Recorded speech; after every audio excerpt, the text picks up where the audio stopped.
आज दिनांक 20 मार्च. आजच्या प्रवचनाचा विषय माझे मीपण हेच दुःखाला कारण. भीती न बाळगावी चित्ती रक्षण करणारा आहे रघुपती. भीती न बाळगावी कशाची काही, राम रक्षिता आहे हे हृदयी जाणून राही. सर्वस्वी झाल्यास रामाचे, राम उभा राहील तेथे, काळजीचे कारण न उरे साचे. राम म्हणावा दाता खरा, न द्यावा भीती काळजीला थारा. काळजी करू नये, प्रयत्न सोडू नये, कोणत्याही कारणाने रामास विसरू नये. म्हणावा प्रपंच रामाचा झाला, मनाने परमात्म्याचे होणे हा उपाय भला. तेथे ठाव नाही काळजीला तळमळीला. देहाशी ठेवता माझे मीपण, तेच होते दुःखाचे अनिष्ठान. आजवर जे जे काही केले, ते ते मीपणाने झाले. जे जे मीपणाने केले, ते ते दुःखाला कारण झाले. बाह्य वस्तू जरी मीपणाने सोडली, तरी अभिमानाने वृत्ती बळावली, तेथेच घाताला सुरुवात झाली. आग्रह आणि हट्टीपण हेच अभिमानाचे लक्षण. कर्तेपणाचा अभिमान हाच दुःखाला कारण जाण. प्रपंचाचे दुःख भोगणे ते मीपणा असल्याची खूण जाणणे. मी माझेपण जोपर्यंत धडपड जाण, तोपर्यंत नाही समाधान. देहबुद्धीचे प्रेम स्वार्थाला वाढविते जाण.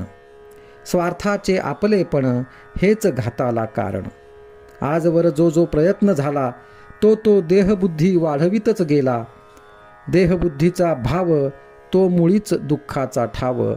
जोपर्यंत आपला नाही देहभाव विसरला, तोवर देहदुःखे पस्तावला गेला. म्हणून देहबुद्धी धरून राही, त्याला कोठे सुख नाही. रामाविण अन्य प्रीती, उपजे देहबुद्धीचे संगती. म्हणून मीपणाचे न व्हावे अधीन, जेणे भंगेल आपले समाधान. कारण जेथे मीपणाचे ठाणे, तेथे दुःखाचे साम्राज्य असणे. पाप पुण्याची भीती ही देहबुद्धीचीच संगती.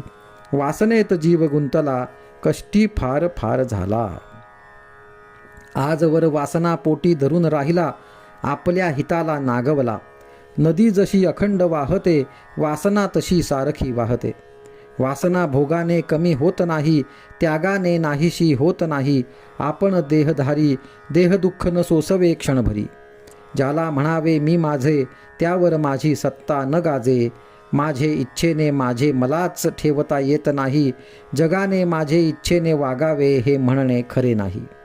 सर्व काही देता येते दान, पण उर्वरित राहतो अभिमान. कर्तेपणाचा अभिमान हेच भगवंताच्या आड मुख्य जाण.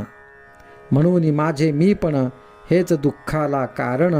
रामाचे होण्याने होईल निवारण. आजचा सुविचार. सर्व बंधनाचे दुःखाचे कारण, कर्माचा करता मी होणे जाण.